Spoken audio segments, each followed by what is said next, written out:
The Outkick Six Pack, been kind of on a roll, right at 60% winners. Here are my picks. I already gave you one of them. The Broncos-Browns under tonight.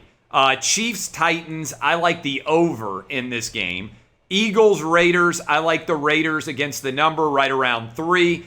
Colts, I like the Colts plus the points at the 49ers. I like the Falcons at Miami. I've got them -2.5. And then this one, Dub, my guy who's been on my radio show for years, thinks I'm an imbecile for taking this one.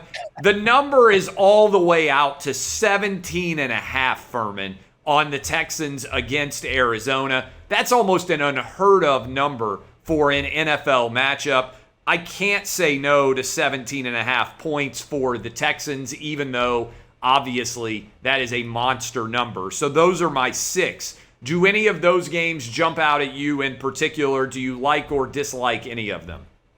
Well, we can start with the last one. I think the only way to look at that game is to back the Houston Texans, catching those generous points. Now, it is worth noting that Houston was in a similar spot to this a few weeks ago, 17.5 point dogs, and lost on the road in Western New York 40-0. Now, that was weather aided as much as anything else, but clearly the Texans weren't able to do much on the offensive side.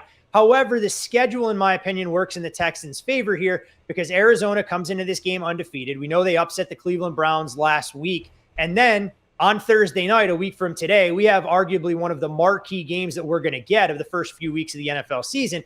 Arizona welcomes in the Green Bay Packers. And by all accounts, there should be one combined loss on the resumes for those two football teams. So would it shock me if Arizona goes out there, wins convincingly, but the Houston Texans have a chance to backdoor it? Absolutely not. It's dog or pass in this spot. The one game, though, that I have some major disagreement on is the Raiders and Eagles spot.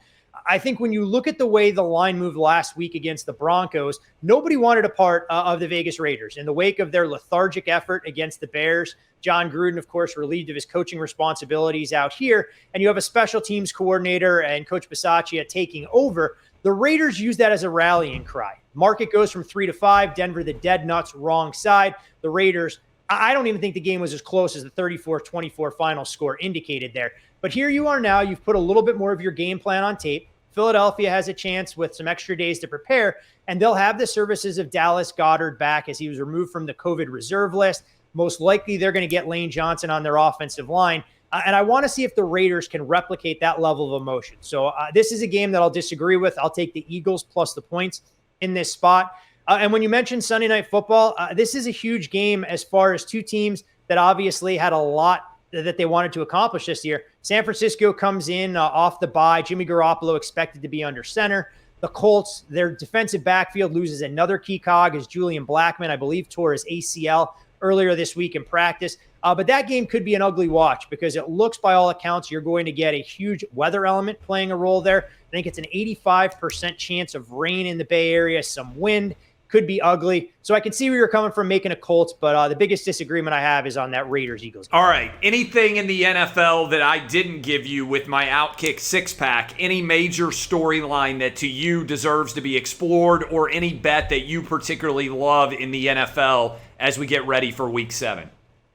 I think the most underrated game on the board is in the AFC North between the surprising Cincinnati Bengals and the Baltimore Ravens, who now, at least as far as the standings are concerned, not only atop their division, but number one in the AFC. I mean, this is a Bengals team who has gone out there and taken advantage of a schedule that's played to some of their strengths. I think Joe Burrow is looking more and more confident by the week.